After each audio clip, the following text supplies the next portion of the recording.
Welcome back. Today we have with us a very special guest.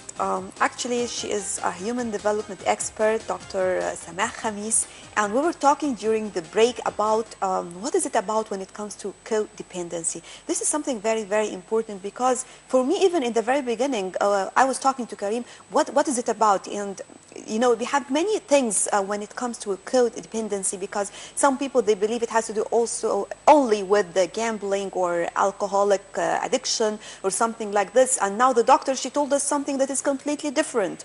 And we have many things to be discussed. Actually, it looks like most of us, we have this codependency. If I'm wrong, just correct me. But first, good morning, doctor. Good morning. Good morning. Yeah.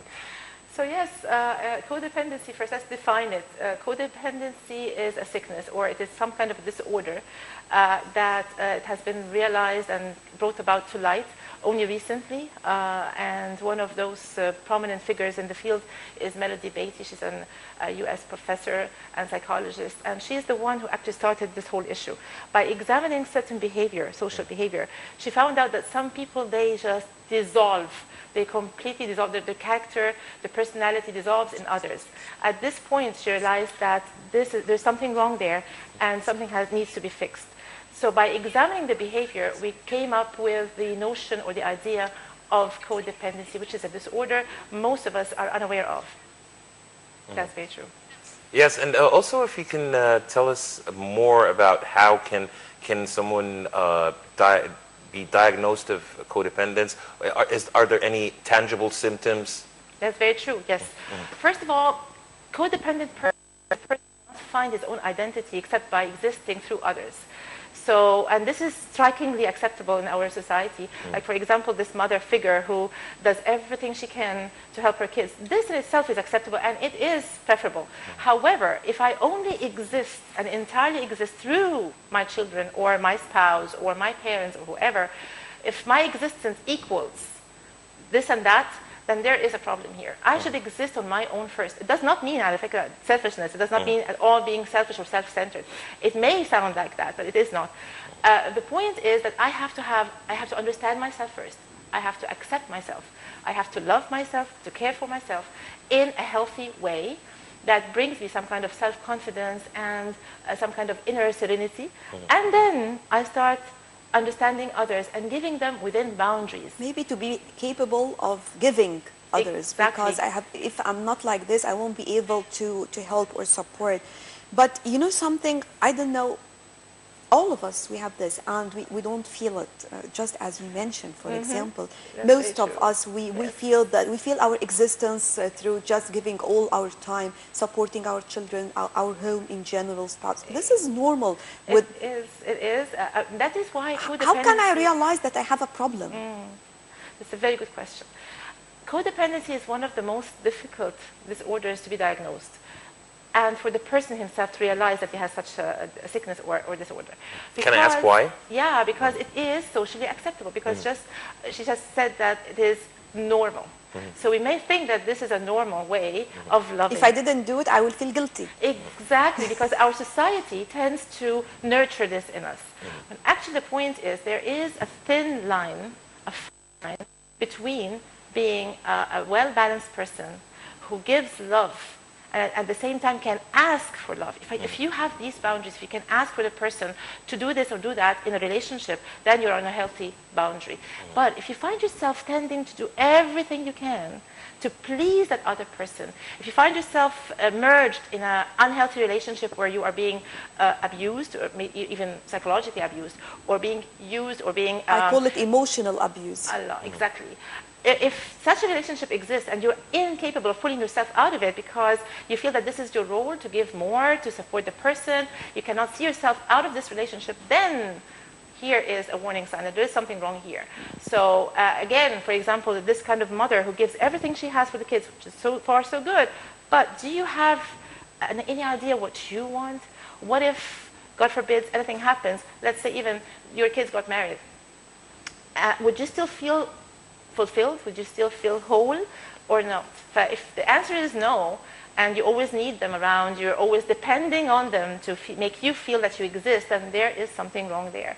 So that is why one of the major things that we need to handle is the awareness. the person has to be aware to realize that there is something wrong there. I'm not happy, and still I'm doing what I'm doing, and I'm using myself. I'm being abused by others, and still I'm not doing anything about it. So in other words, you're trying to say that some mothers are encouraging codependence. That's very true. And they're unaware of it. That's very true. Let me tell you how it started. A child would start with this codependency disability or disorder when he is usually raised in a family where he cannot find unconditional love. So this is how it all starts. If I am receiving this kind of conditional love, like for example, if the mother always tells her son or daughter that you need to do this so that I would love you more. Excellent, you're such a good girl because you did this and that. You scored a great mark Using on the exam. reinforcements or incentives, yes. It's always that the child will always see himself loved or appreciated because of whatever. Whereas the kid and the child needs to feel that he is unconditionally loved. When you're raised in such an environment where there are always conditions for your love, what happens is that you start people pleasing, which is again one of the symptoms of codependency. That this person always pleases others at the cost of himself. He always feels that he's insecure. I should always do something. Allow me, because here we have another problem. Others. Because if you're talking about partners, for example, whether I'm talking about the male or female, you know, he or she, they are used that other person will do anything to please them. Exactly. And they will never try to please him or her. Exactly. And this is going to be another issue, very difficult one. Very true. Strikingly, surprisingly, the ones who are suffering from codependency, they always tend to be in a relationship with narcissists, people who are so self-centered and they abuse others. So it's very strange. You might think that a codependent might need a person who is so loving and caring. No, usually because this is how he suffered from his primary family, then he finds himself indulged in a relationship where he would also suffer. So it's an endless cycle of suffering. Yeah. Which is again a pity, but we fall into this. Like again, a mother who does everything for the child, and then the child abuses her or mistreats her. If she cannot put a stand No, when there, he grows older, he will ask for a wife that is going to be dedicated to him and his children just as his mother. Exactly. And then you grow a narcissist there at home. But the mother has to stand. If you can actually set boundaries and you can say, no, you're not allowed to do this, you should act or behave in a certain way, then you may not be classified as a codependent. But a codependent cannot set boundaries usually. So what are the precautions that you advise our viewers to do?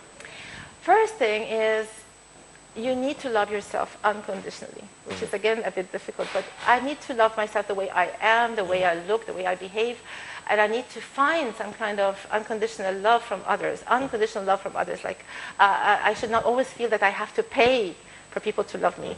That's one thing. Another thing is I need to examine my life. I need to be honest with myself and examine things. Am I really satisfied in all kinds of relationships that I have in my life or not? Do I really go way beyond my limits to please others or not? Do I accept unacceptable behavior from others and I feel like I should take whatever it takes to please others or not? But these questions are very important to make you realize whether you're codependent or not. Another thing here, since we are on TV, the media has a major role in this because we lived all our lives watching films, listening to songs that nurture the idea of codependency and makes it acceptable.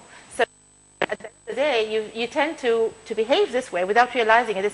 By the way, it's a subconscious disorder, which makes it very difficult to realize because you're programmed subconsciously into this kind of behavior. So the films that we watch, all romantic movies, or most of them, they enhance this idea of you need to sacrifice yourself for this other person, and that is a good thing. We started to enjoy it. Exactly, and the songs.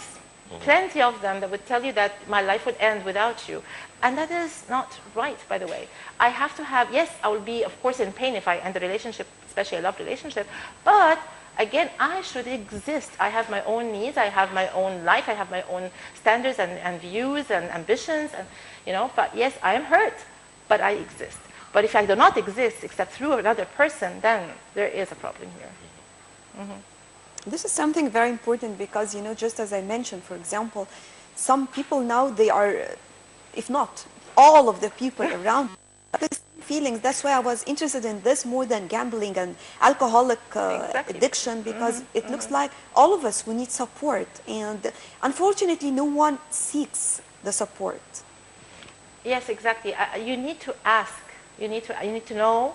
First of all, you need to realize what you need, and then you need to know how Because to ask. sometimes for if it. I'm going to do this, for example, it might, maybe I would lose people around me because they are used to this. It is not that easy to convince them or to just to start to think about yourself because you are not used to this all throughout your life. You don't need to focus on others. The first step should be focus on yourself. But others, we are talking about members of the same family at home. The first thing you need to do is, again, to revisit how your life is. And you start slowly. You cannot just change everything, especially in a family frame, all of a sudden. You have to start it one step at a time. But the first thing you need to do is realize that you need to love yourself. You need to ask for unconditional love and respect. You have to set your own boundaries, which is very important. Very interesting, but unfortunately we're running out of time, but we really do appreciate your insight. Dr. Samah Khamis, human development expert, thank you so much for joining us on The Breakfast Show. Thank you very much. Thank you. And with this, we come to the end of our breakfast show for today. Thank you all for joining us. And remember to join us again tomorrow for more on The Breakfast Show. Till then, stay tuned on Nile TV International. This is goodbye.